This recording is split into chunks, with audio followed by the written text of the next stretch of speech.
आंनि न'खराव आंनि फिसाइयानो दिनै प्रेसार स्ट्रक जानानै गोग्लैनानै कचबिहाराव लांदोंमोन।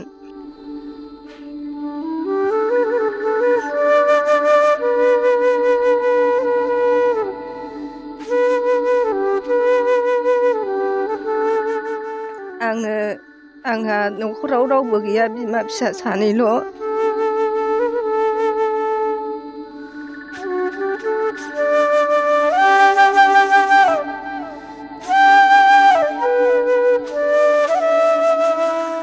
मोजां जानानै लाबोखांनायनि उनाव सानब्रैसो थाफैबायमोन। ओमफ्राय बेनि उनावनो मा जाफिनखो राव गैया जानानै आरो लांफिननांबाय।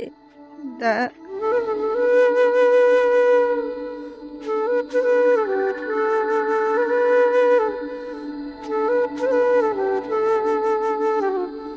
राहा गैयैलाय न'खराव फिसा सासेल', जों साथामल'खामोन। ओमफ्राय जेबो राहायानो गैयैखाय आङो दा सरकारनिफ्राय एसे अनसुंथाइ मोनगोन खोमा होननानै आं दा बे राहाखौ खालामनाय जादोंमोन।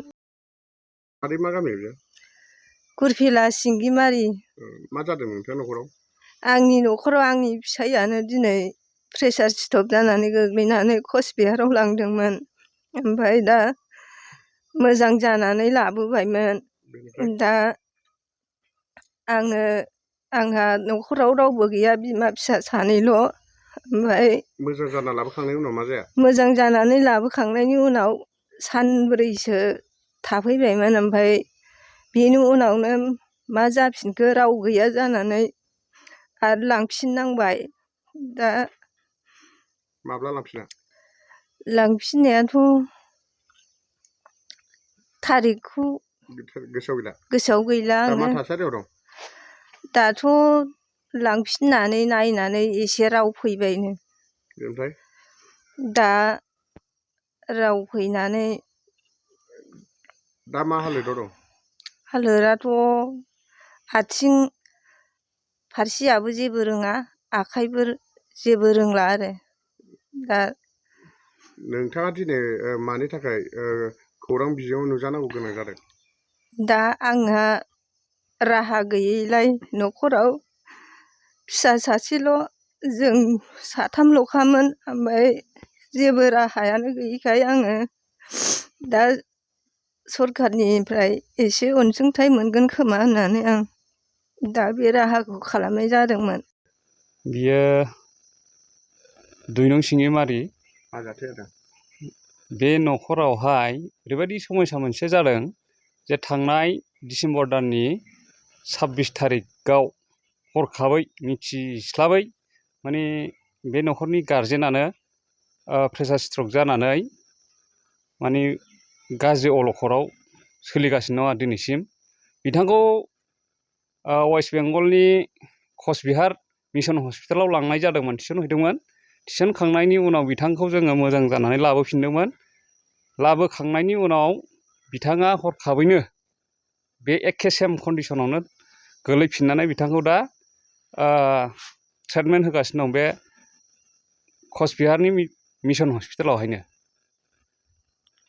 बेनिफ्राय न'खरनि हालोदा दा न'खरनि हालोदाथ' बहुद गाज्रि कन्डिसनाव दङ। बिथांहा मोसौ हालिसे दङमोन, फार्स्ट टाइम बेखौ फानबाय। बेजों लोगोसे 1.5 बिगा हा दङमोन बिहा, बिथाङा बेखौबो फानबाय। दा बिनि नायनांगौनि फरथायग'आवहाय जेबो माने बिराद गाज्रि अबस्थायाव गोलैनानै दङ। दा सरकारनि एबा रायजो राजासिम माबाफोर खावलायहरनो लुबैयो नामा? दा सोलिबाय थानाय बिटिआर सरकारनि दैदेनगिरि सारमोननाव जों बेखौनो गामिनि जानानै खावलायहरो जे गोग्लैसोनानै थानाय दुखिया न'खरनो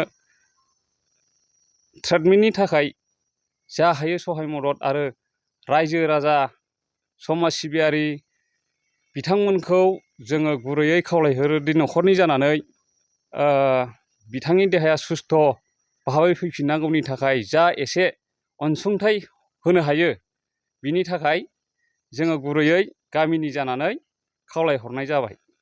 बेमारिनि फट'फोर दं नामा? बेमारिनि फट'खौथ' जों नागिरबायदोंमोन। बिथाङा बै गाव मोजां सुस्थ' समावहाय खेबनानै दोननाय गैया। बेनिखायनो जोङो नोंथांमोननो दा गथायनानै होनो हायाखिसै। हजों हस्पिटालनि कन्डिसना दा जोङो बायफोरनि गेजेरजों खबर लानानै मिथिनायाव सिगांनि बायदि थासारियाव गैला। दा बिथांहा सोलिबाय थानायावहाय बिराद बेले बेजे थाखा फैसानि सायावहाय दा पेमेन्टआ पेन्डिं जानानै दङ। बिनि थाखाय जोङो मोजां रोखोम बेखौहाय लाबोनायनि अबस्थायाव लानो हायाखै। खारना जाहैबाय जोंहा दा आखाइयावहाय रां रुफा गैयैनि थाखाय बे हालोदाव दंबाय थायो आरो।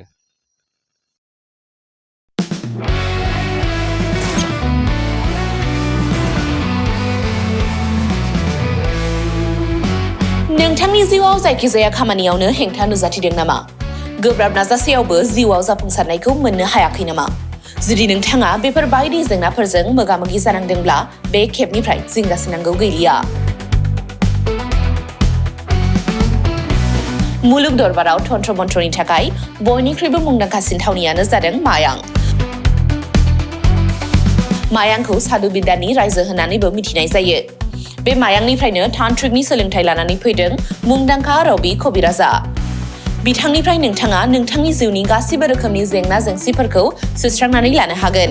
बिसि फिसायनि गेजेराव जेंना, गोसो थोनाया गारनानै थाङोब्ला लाबोफिननाय, जुलिनि जेंना, साख्रि मोननो हायै, हा हु धोन सम्पथिनि जेंना बायदि बायदि जेंनानिफ्राय उदां जानो एबा सुस्रांनानै लानो थाखाय नोंथाङा दिनैनो दानो जगाजग खालामनो हागोन रबि कबिराजखौ। रबि कबिराजखौ जगाजग खालामनो थाखाय मबाइल नाम्बार 7099193841 एबा 7086047381 आव कल खालामनो हागोन।